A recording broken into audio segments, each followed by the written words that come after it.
Eesh, hold up, let me make sure I turned off the green screen mode. Yep.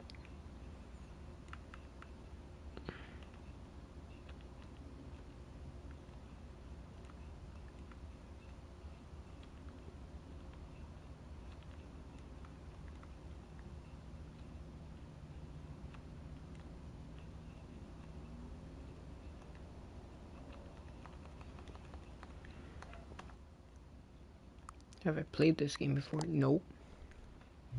What did it look like? Computer is just barely visible.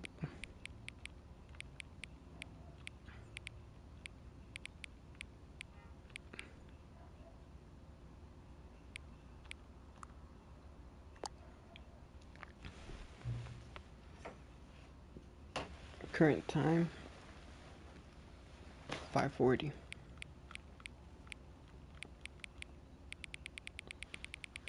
That time I check again, it's probably gonna be 5:41.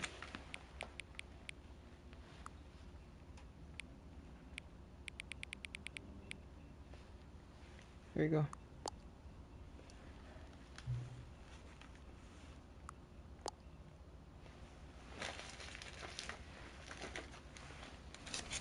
All right.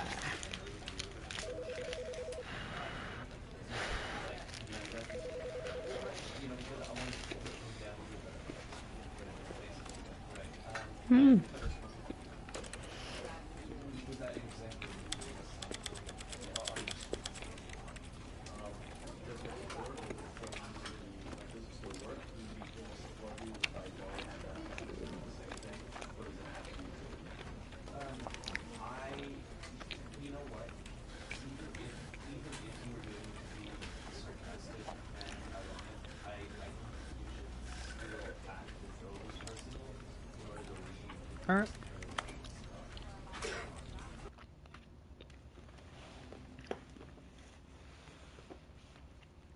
This is the story of a man named Stanley. Stanley worked for a company in a big building where he was employee number 427. Employee number 427's job was simple. He sat at his desk in room 427 and he pushed buttons on a keyboard. Orders came to him through a monitor on his desk, telling him what buttons to push, how long to push them, and in what order. This is what employee 427 did every day of every month of every year. And although others might have considered it soul-rending, Stanley relished every moment that the orders came in, as though he had been made exactly for this job. And Stanley was happy. And then one day, something very peculiar happened. Something that would forever change Stanley. Something he would never quite forget. He had been at his desk for nearly an hour when he realized that not one single order had arrived on the monitor for him to follow. No one had showed up to give him instructions, call a meeting, or even say hi. Never in all his years at the company had this happened, this complete isolation. Something was very clearly wrong. Shocked, frozen solid, Stanley found himself unable to move for the longest time. But as he came to his wits and regained his senses, he got up from his desk and stepped out of his office.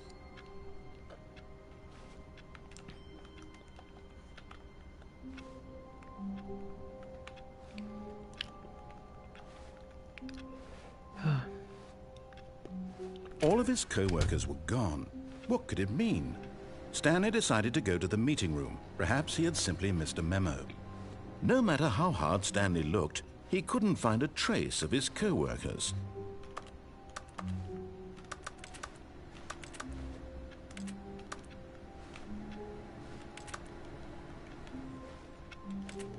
Stanley went around touching every little thing in the office, but it didn't make a single difference, nor did it advance the story in any way.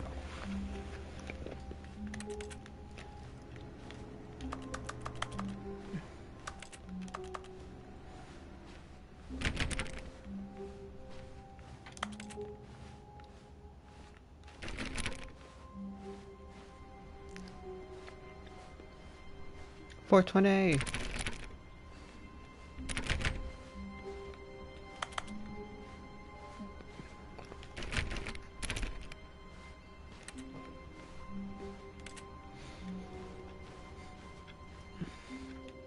There's a meeting room, eh? Hate Mondays.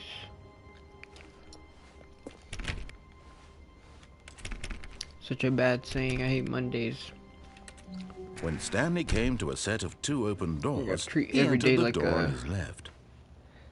Like a Friday, man. You gotta try to be positive. Door on the left, eh? Fuck you, I'm going on the right. This was not the correct way to the meeting room, and Stanley knew it perfectly well. Perhaps he wanted to stop by the employee lounge first, just to admire it. Oh, I want to. Oh, look, the door's open.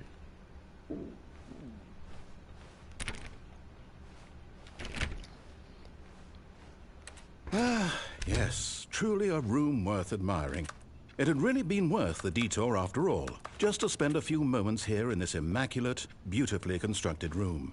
Stanley simply stood here, drinking it all in.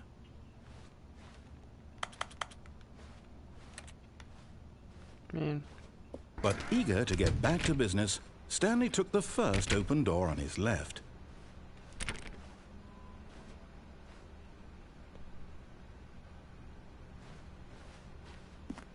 Stanley was so bad at following directions, it's incredible he wasn't fired years ago. Can't tell me what to do, Mr. Narrator.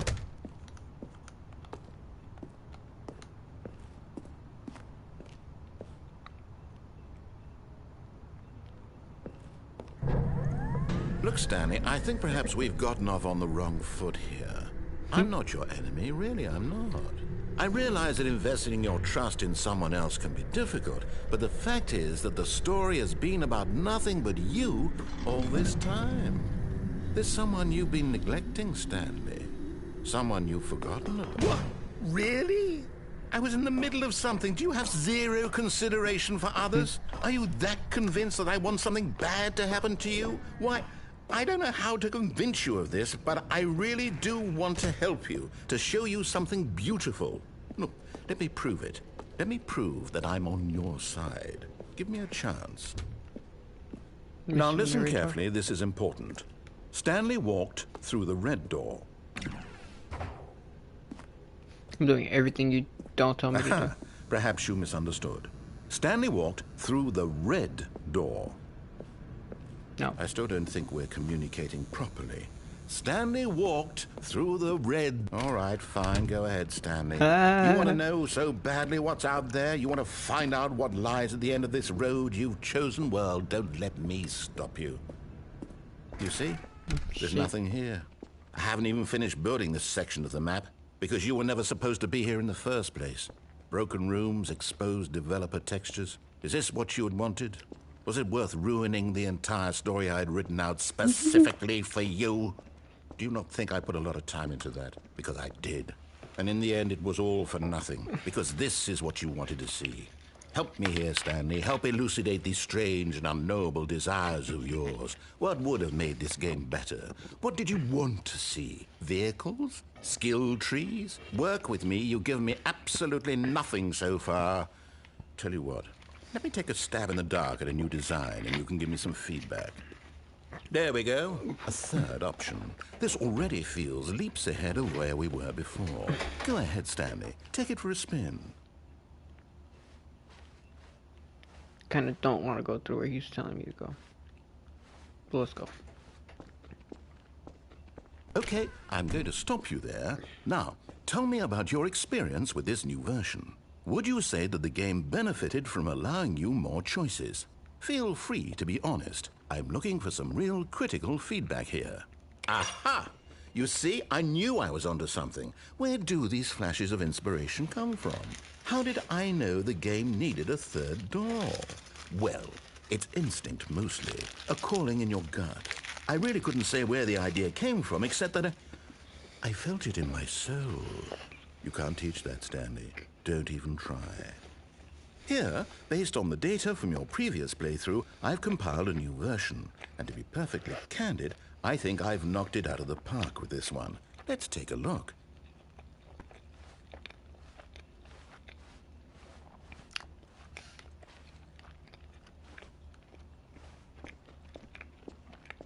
Now, would you say that competitive leaderboard helped you feel motivated to keep walking through doors? Again, honest answers, please. Hey, I nearly forgot. I've got a prototype of the new game I've been working on, and now would be a lovely opportunity to give it some play testing. You wouldn't mind taking a look at it, would you? Perfect. Let me boot it up. In this game, the baby crawls left towards danger. You click the button to move him back to the right, and if he reaches the fire, you fail. It's a very meaningful game, all about the desperation and tedium of endlessly confronting the demands of family life. I think the art world will really take notice. But of course, the message of the game only becomes clear once you've been playing it for about 4 hours. So why don't you give it 4 hours of play to make sure it's effective? Be sure to keep notes on your experience. No. You heartless bastard. Did you do it because you hate babies or purely to spite me? Because if it's the latter, well, I don't know what to do. I'm completely out of ideas. I can't think of a single thing that might improve the experience for me. I'm not even going to try. I'm out, I'm done. It's over. Thank you for playing. Your input was extremely valuable. Oh, hey, since my game was so awful, why don't we play someone else's game, just to ease the pain? Let's see. What do we have here? Yes, this seems like it'll work. Let's give it a shot.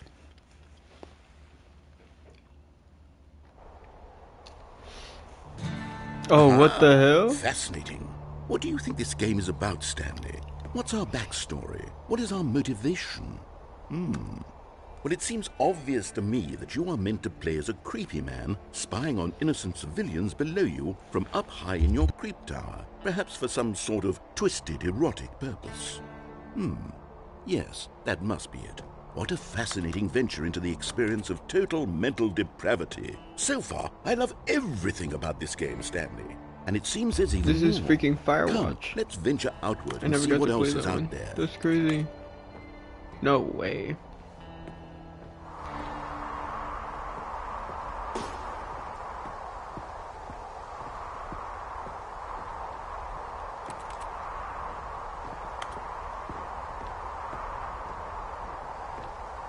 I'm freaking dead. They put me to Firewatch.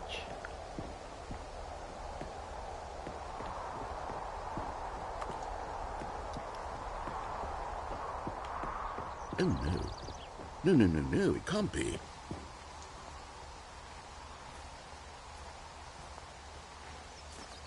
It is. It's an open world game. Good God, quickly block it off. Oh, Oh shit. thank goodness, Stanley. What a close call. You nearly wandered off into that thing. That big, open, just wandering around. No right or wrong directions. No path to follow. You can just go in any... Oh, thank heavens we avoided it. We're out of the woods now, Stanley. Okay, I'm going to get us out of here. Let's find another game.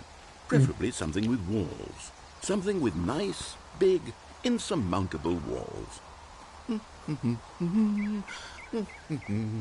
Okay, I think this will be just the thing.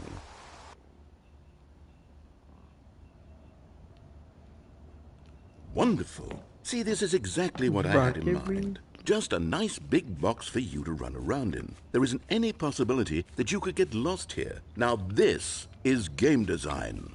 Stanley, if you manage to get lost in this game, I will be phenomenally impressed. Okay, so what exactly do we do here? Let's see. There are lots of cars here in the back, but obviously there's no racetrack.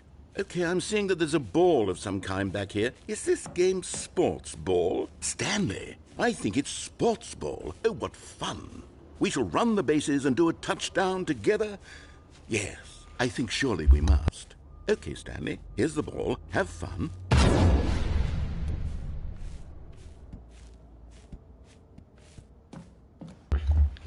No, I can't get out of here. What the hell?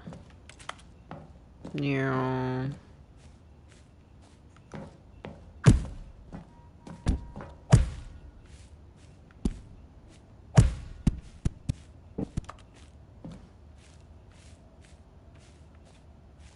Are you doing it? Are you winning? Is this fun? Is it better than my miserable little story that I worked so hard on? Stanley, I have a thought. Honestly, And I never even realize I'm played not a this. sportsologist, but if one ball Ooh. generates a certain amount of raw Hold on. What are you doing?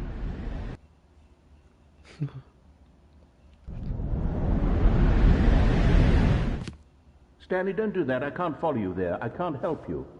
How will you write a story without me? You can't do it. You know that. Stanley, come back.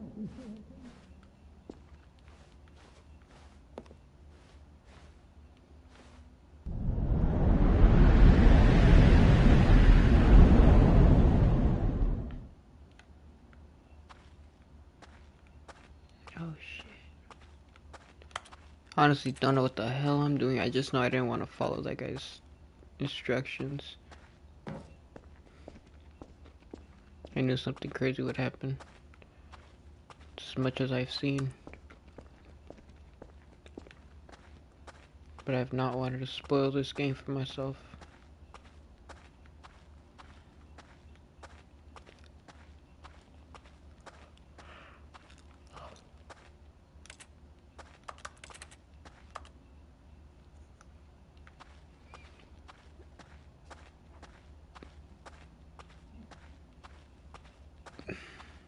Oh, 427.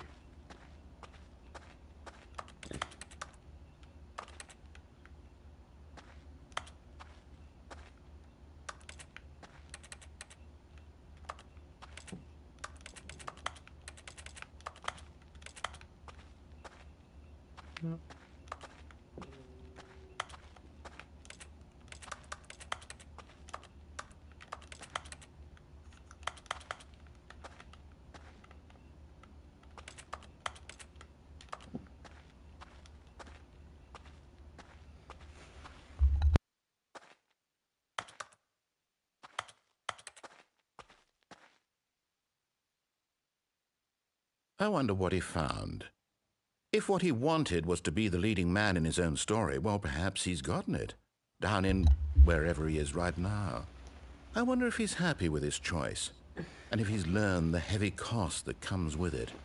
He'll understand soon what I was trying to tell him. He needs me.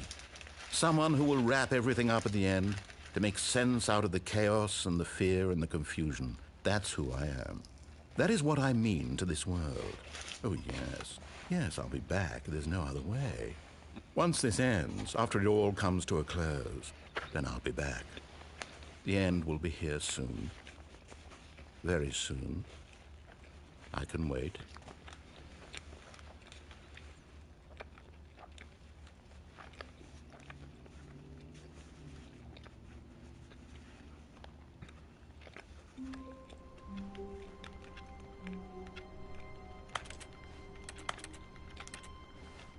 Oh shit, am I back?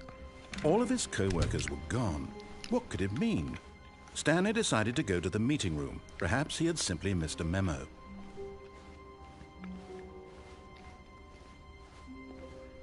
When Stanley came to a set of 2 open doors, he entered the door on his left.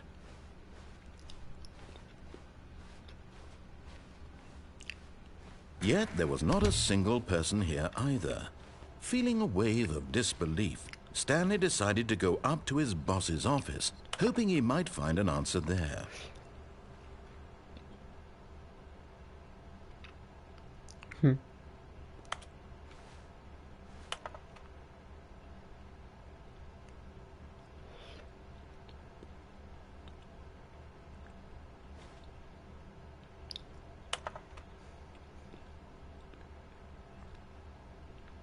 It's funny, I was doing Rocket League in this game.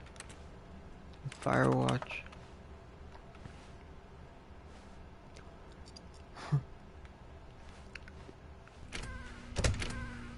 Oh. Stanley stepped into the broom closet, but there was nothing here, so he turned around and got back on track.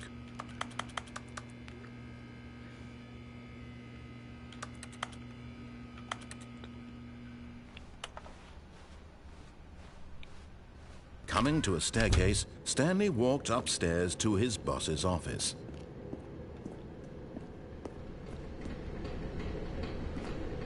Nah, man, I was down here.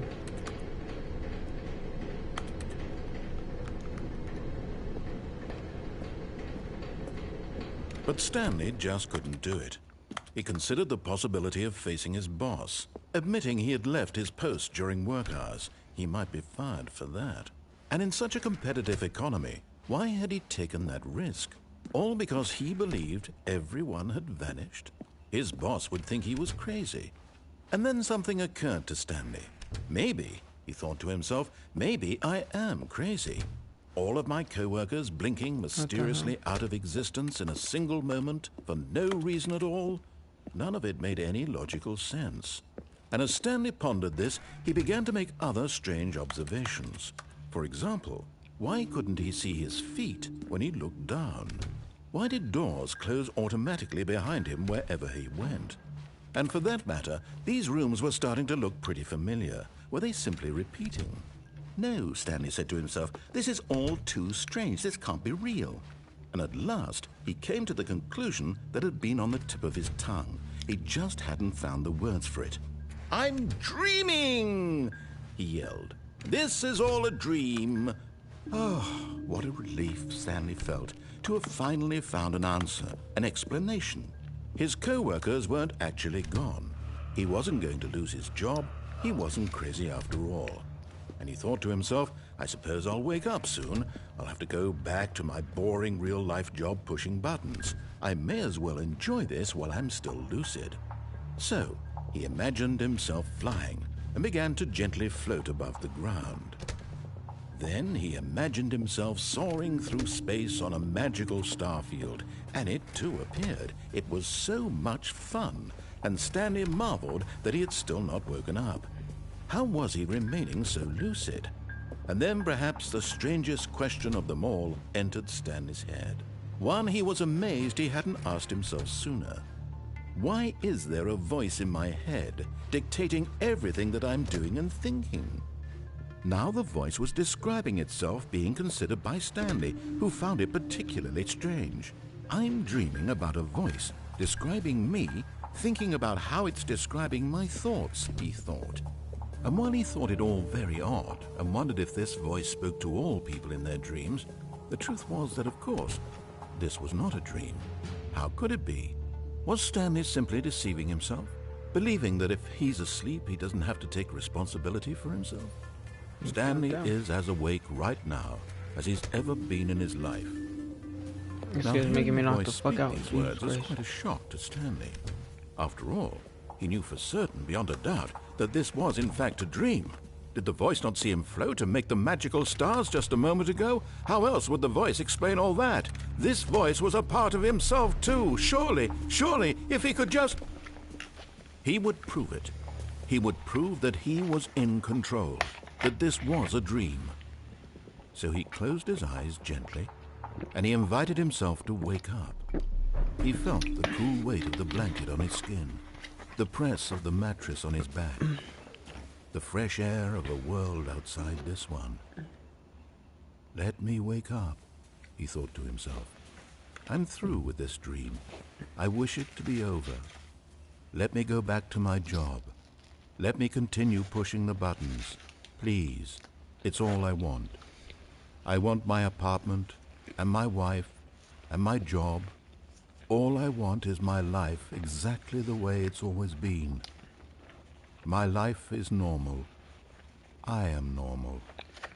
Everything will be fine. I am okay. Oh no.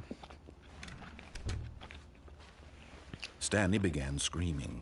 Please, someone, wake me up. My name is Stanley. I have a boss. I have an office. I am real. Please, just someone tell me I am real. I must be real. I must be. Can anyone hear my voice? Who am I? Who am I? And everything went black.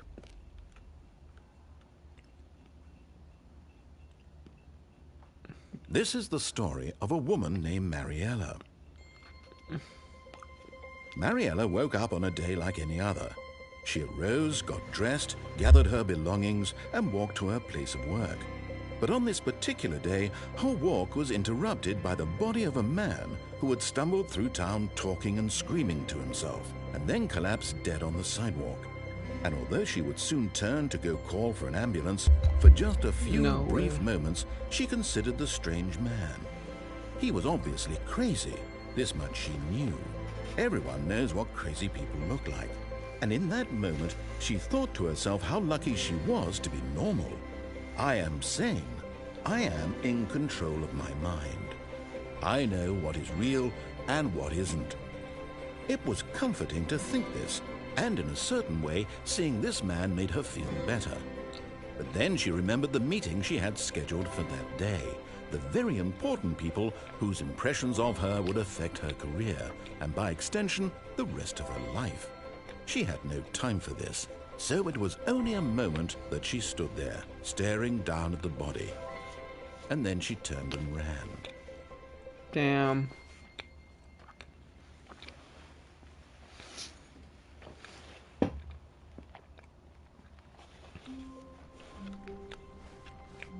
All of his co-workers were gone. What could it mean? Stanley decided to go to the meeting room. Perhaps he had simply missed a memo.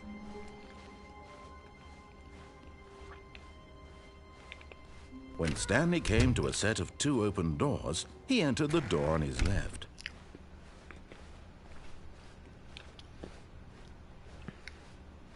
Yet there was not a single person here either. Feeling a wave of disbelief, Stanley decided to go up to his boss's office. Hoping he might coming to a staircase, Stanley walked upstairs to his boss's office.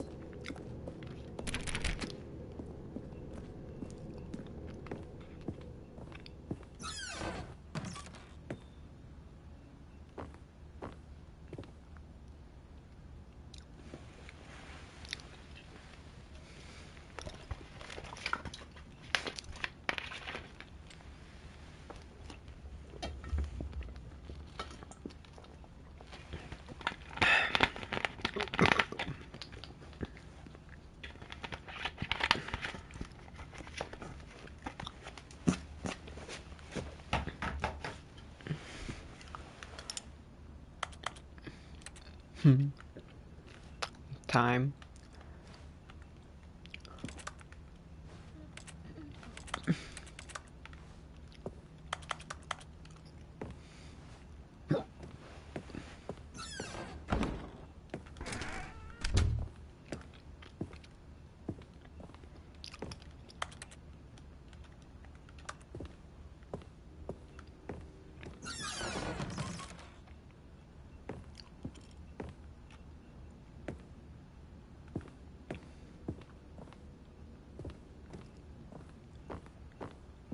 Stepping into his manager's office, Stanley was once again stunned to discover not an indication of any human life.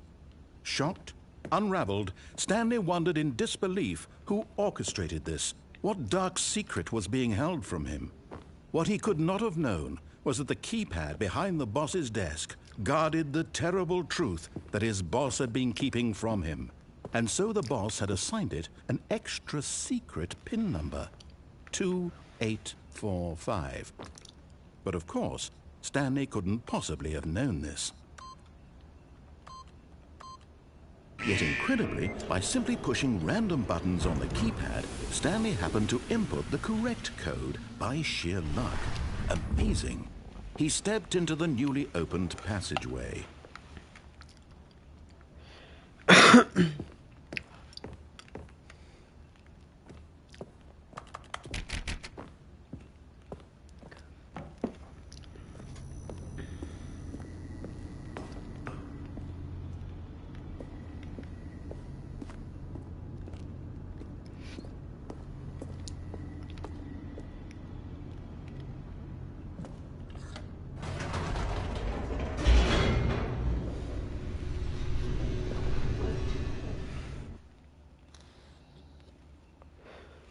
Descending deeper into the building, Stanley realized he felt a bit peculiar. It was a stirring of emotion in his chest, as though he felt more free to think for himself, to question the nature of his job.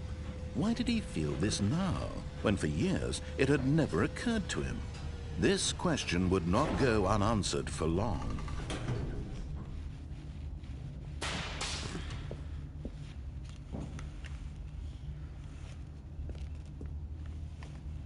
Stanley walked straight ahead through the large door that read Mind Control Facility. Although this passageway had the word escape written on it, the truth was that at the end of this hall, Stanley would meet his violent death. Yeah, right, bitch. The door behind him was not shut. Stanley still had every opportunity to turn around and get back on track. At this point, Stanley was making a conscious, concerted effort to walk forward and willingly confront his death.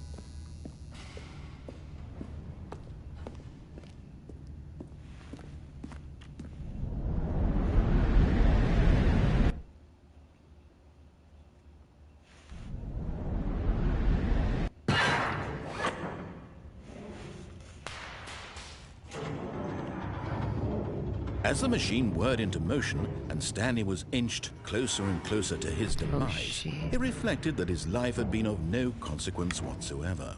Stanley can't see the bigger picture. He doesn't know the real story, trapped forever in his narrow vision of what this world is. Perhaps his death was of no great loss, like plucking the eyeballs from a blind man.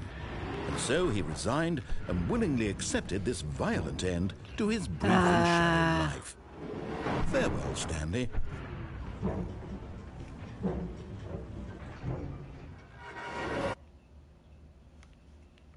Farewell, Stanley, cried the narrator, as Stanley was led helplessly into the enormous metal jaws. In a single visceral instant, Stanley was obliterated as the machine crushed every bone in his body, killing him instantly. Psych. Oh my god.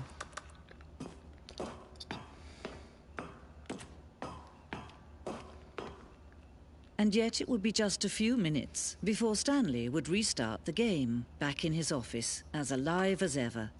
What exactly did the narrator think he was going to accomplish?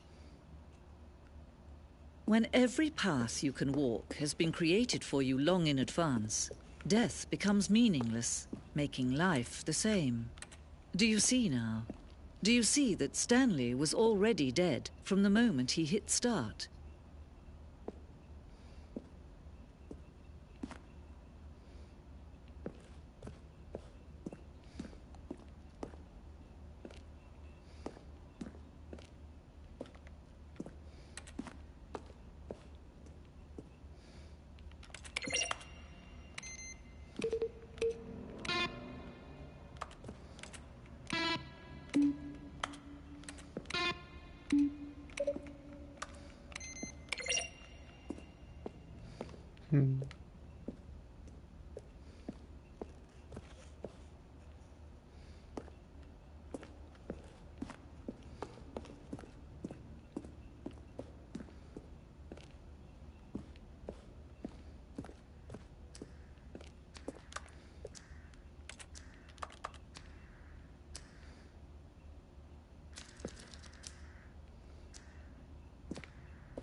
Man, I'm over here knocking out again. This game is fucking making me fall asleep, man. Boring that game. It's fun, but Jesus Christ, man. I've already had like 3 different options. I'm gonna take a nap before my girl comes. Oh, look at these two. How they wish to destroy one another. How they wish to control one another. How they both wish to be free.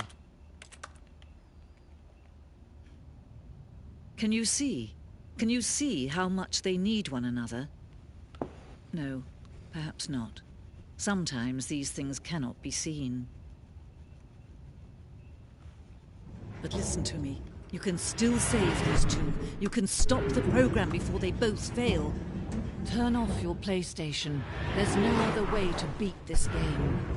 As long as you move forward, you'll be walking someone else's path. Stop now and it'll be your only true choice.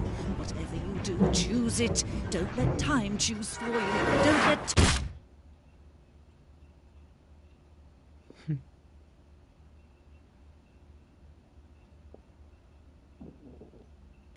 God damn.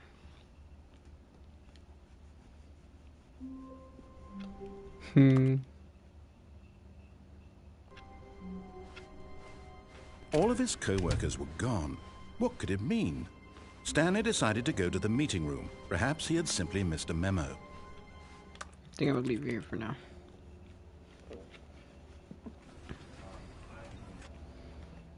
Alright, I'll catch y'all later. Weird Crease.